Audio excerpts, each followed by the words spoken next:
भारत एक ऐसा देश है जहाँ कई राजा महाराजा हुए, जिनकी वीरता के किस्से तो हमने बहुत सुने हैं। लेकिन भारत के कुछ ऐसे भी राजा थे जो लग्जरी और ब्रांडेड कार्स के मामले में अंग्रेज़ों को भी पछाड़ देते थे। ऐसे ही एक राजा थे अलवर के महाराज जयसिंह प्रभाकर। राजा जयसिंह को उनके जीवन से जुड़ा एक किस्सा लोकप्रिय बनाता है। इस वीडियो में हम जानेंगे कि कैसे राजा जयसिंह ने अपने अपमान के कारण रोल्स रॉयस जैसी एक बड़ी कार कंपनी को घुटनों पर ला दिया था और रोल्स रॉयस जैसी कंपनी ने राजा जयसिंह से माफ़ी मांगी थी। ये बात है लगभग 1920 ईस्वी की। राजा जयसिंह लंदन गए हुए थे। लंदन में वे एक आम जीवन जी रहे थे। वे लंदन में एक आम व्यक्ति की तरह पोशाक पहने रहते थे। एक बार वे लंदन शहर घूमने निकले। उस वक्त वे भारत की तरह सोने चांदी से जड़े कपड़े में नहीं थे और ना ही उनके साथ दर्जनों नौकर थे। वे अकेले लंदन शहर घूम रहे थे। घूमते घूमते उनकी नज़र रोल्स रॉयस के शोरूम पर पड़ी। ऐसा कहा जाता है कि जयसिंह को कारों का बहुत ज़्यादा शौक था। शोरूम के अंदर खड़ी एक लग्जरी गाड़ी ने राजा को अपनी ओर आकर्षित कर लिया। उस गाड़ी को देखने के बाद जयसिंह उस गाड़ी को खरीदने का निर्णय कर लेते हैं। इस मकसद से वे उसी वक्त शोरूम के अंदर चले गए। अंदर जाने के बाद उन्होंने उस कार की पूरी जानकारी के लिए एक अंग्रेज़ कर्मचारी को बुलाया। लेकिन उस अंग्रेज़ सेल्समैन ने जब राजा जयसिंह को देखा तो उसे गुस्सा आ गया। उसे लगा कि वे कोई गरीब भारतीय हैं। जिसके बाद उस सेल्समैन ने उन्हें कार के फीचर्स बताने से इनकार कर दिया और उन्हें शोरूम से बाहर निकाल दिया। भारतीय राजाओं के लिए उनका सम्मान ही सब कुछ होता है। इस हादसे को राजा जयसिंह ने अपने दिल पर ले लिया और तय किया कि वे रोल्स रॉयस को सबक सिखाएंगे। इसके बाद राजा जयसिंह अपने होटल में वापस आ गए और रोल्स रॉयस शोरूम में ये संदेश भिजवाया कि अलवर के महाराज गाड़ी खरीदने शोरूम में आ रहे हैं। इस बात को सुनकर शोरूम के सारे कर्मचारी राजा के स्वागत में जुट गए।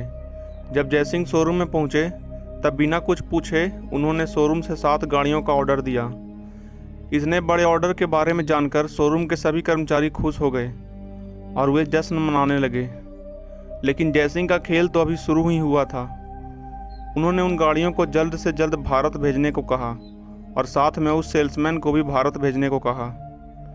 इतना ही नहीं, उन्होंने सभी गाड़ियों का पेमेंट कैश में किया था।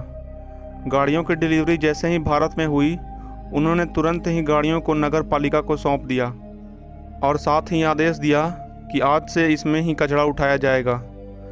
यह आदेश सुनकर वह सेल्समैन दंग रह गया। राजा के इस कदम ने रोल्स रॉयस के गाड़ियों को तुच्छ बना दिया था। इन गाड़ियों को खरीदने से लोग परहेज करने लगे थे।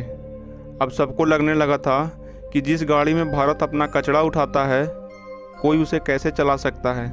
इस वजह से कंपनी की कमाई घटने लगी।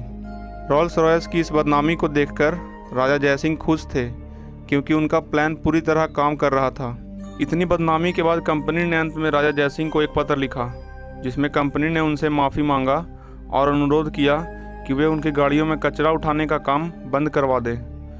कंपनी ने इसके बाद राजा जयसिंह को 6 रोल्स रॉयस की गाड़ियों को देने का वादा किया। राजा का मकसद केवल कंपनी को सबक सिखाना था, जो कि पूरा हो गया था। जिसके बाद जयसिंह ने अपना दिल बड़ा रखते हुए कंपनी को माफ़ कर दिया और गाड़ी से कचरा उठाने का काम बंद करवा दिया। इस कदम से राजा जयसिंह ने दुनिया को ये संदेश दिया कि इंसान की पहचान उसके कपड़ों से करना ठीक नहीं है। इंसान कपड़ों से अमीर या गरीब नहीं होता है। रोल्स रॉयस की कंपनी की एक छोटी सी गलती ने उसके इतिहास पर एक बड़ा धब्बा लगा दिया। आज के वीडियो में बस इतना ही।